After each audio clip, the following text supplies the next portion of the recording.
Hello, everybody. Thanks for joining us this evening. It's pretty late tonight. Figured I wanted to get a quick live stream out and had a lot of information to actually show and go over about Microsoft specifically.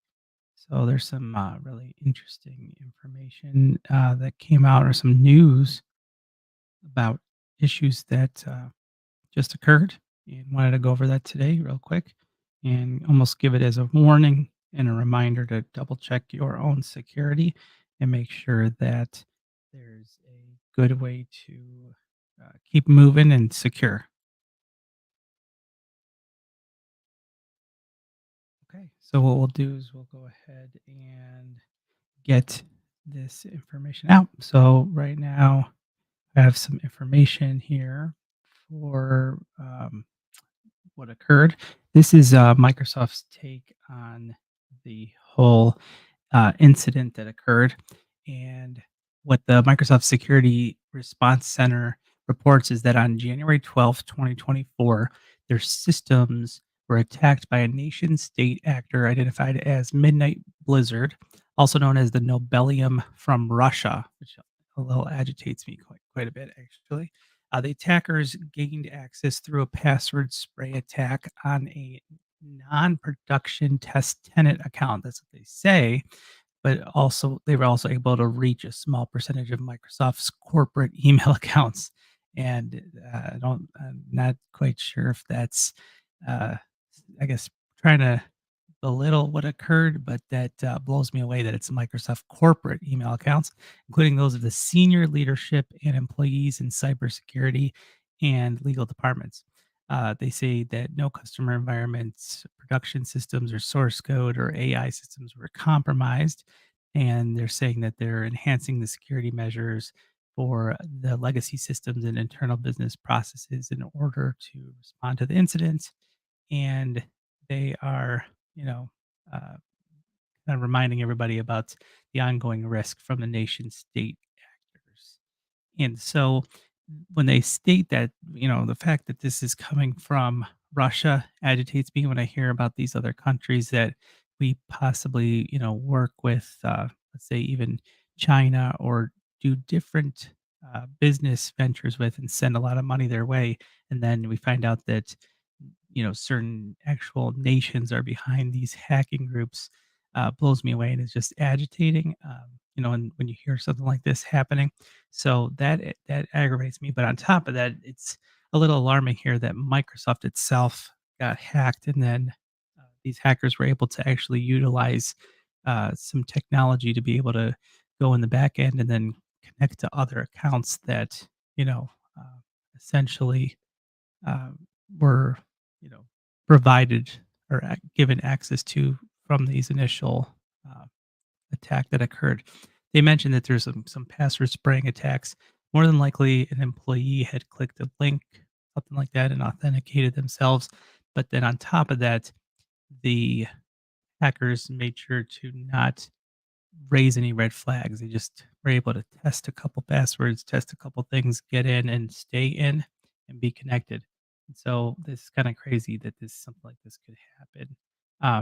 It's uh, somewhat ridiculous too that this account that they had did not have multi authentication. So this is a huge reminder to tell your coworkers, family, friends, whoever you know, that they need to have multi-factor authentication in all their accounts.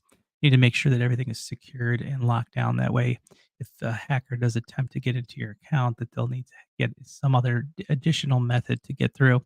And the six-digit code that comes through a text is decent. It's pretty good. If I had a choice, if you had nothing versus that, I would go with that. There's also a little bit more secure apps like Microsoft Authenticator, Google Authenticator, or apps like Duo, which kind of take it an extra level and add in a bunch of whole other features. And we'd highly recommend, looking into that and deploying that for yourself or for your accounts. Now, this is the news article, I guess, from NBC about this. You can tell it's very tiny. So, it's just funny that uh, something like this would occur and then not have that much news about it. So it's pretty large. Let me check on one thing here.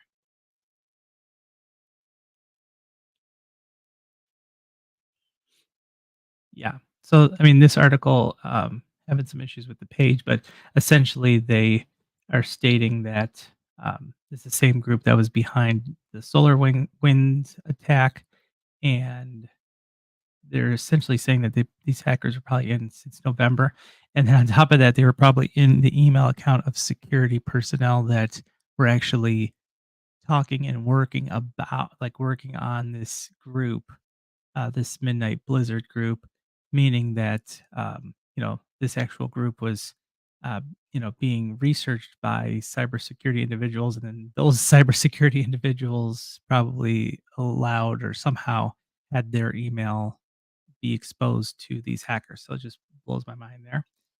And let's see here. And then this is a bleeping computer um, article here. And what's important in here is kind of nice. They provide a bunch of information about it. And I guess the name for the group is Nobelium or APT 29. And on top of that, and it's crazy, it's a Russian Foreign Intelligence Service, the SVR. And then on top of this, the main takeaway from this article I see is kind of nice. It tells you how to defend against this attack. They're saying that Microsoft suggests focusing on identity, XDR, and SIEM alerts, which you can pronounce SIM or SIEM, and the following scenarios are particularly suspicious for Midnight Blizzard activity. So they're saying that obviously a bunch of these solutions like XDR or SIM can actually detect these type of attacks, possibly an alert when it sees these high risk things occurring. And it mentions this OAuth apps, which I guess is what actually occurred with the Russian group against Microsoft's email accounts as well. So uh, yeah. So essentially, these are some things you can do. Obviously, even Microsoft didn't fully have this in place for themselves, and that's what's pretty ridiculous.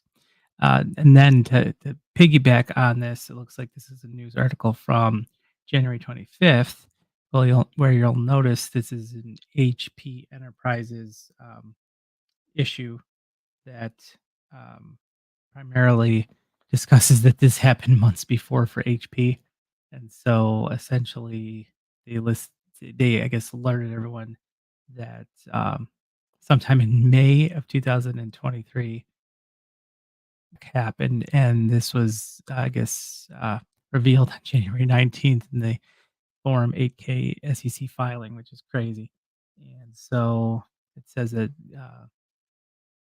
they were able to exfiltrate data from accounts belonging to a small number of individuals in the company. So it's kind of crazy. And they learned about it in December. So it took actually from May to December for them to learn about it. It's ridiculous. And on top of that, they're just mentioning here that the Microsoft event, issue occurred. So it's kind of crazy. So this just blows my mind. These huge companies, you think that they have everything locked down and secure, and they don't. So I would also assume that depending on your work, let's say you're a brand new, um, you know, person in IT, and you're freshly new to the game, set up all the multi-factor authentication, as much security as you can. If you're seasoned, just go ahead and review all your accounts, all your data. Make sure you're using different passwords. Maybe make sure you're using a long password for all of your systems and ensure that they're actually, very advanced or not just simple passwords. You can use tools to create the passwords for you and store them and save them securely. And so be aware of all that. And then on top of that, there's a new Apple um, release for iOS. And I'll pull up an article here. It's the stolen device protection for iPhone. We're going to go over it real quick. So one more thing to add to this security would be this stolen device protection for iPhone. What they're saying is that When a stolen device protection is enabled on your phone, some features and actions have additional security requirements when your iPhone is away from familiar locations such as your home or work. And so it'll possibly require a Face ID or Touch ID as well as a security delay uh, password. This is all pretty awesome. They should have had this in the beginning, but I guess they're just turning it on now. Well, and not even that. They're not turning it on. They're essentially giving you the ability to turn it on. So you'll install 17.3. Let's see, yeah, 17.3. And then at that point, you have to go in and actually find this stolen device protection for iPhone. I'll be making a video on that just so you can actually see the exact steps and highly recommend turning it on. It should just really be on for all of your uh, phones.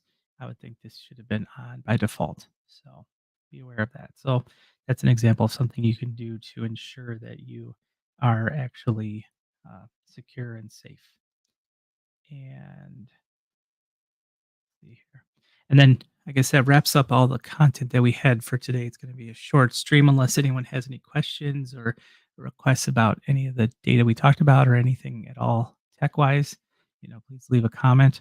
Any questions that you leave below, we'll roll that into. I think we have a drawing coming up in February, where if you leave a comment and a question below, we'll enter you into a drawing. So you can win, I believe, an Amazon gift card. Uh, so let us know if you have anything, and that's all on our part and on our end. The rest of our videos, we have a bunch of instances and details about my experience where my iPhone actually uh, broke and had a problem. I had to go to the Apple Store twice to get it resolved, and I have the details about how to actually. I don't want to say beat them, but figure out a way to prove to them to get them to give me a replacement. So they gave me a replacement of my iPhone 15 Pro. That video is on the channel. Go and check it out. And thanks for joining. And have a good one. Don't forget to like, subscribe, and turn on notifications.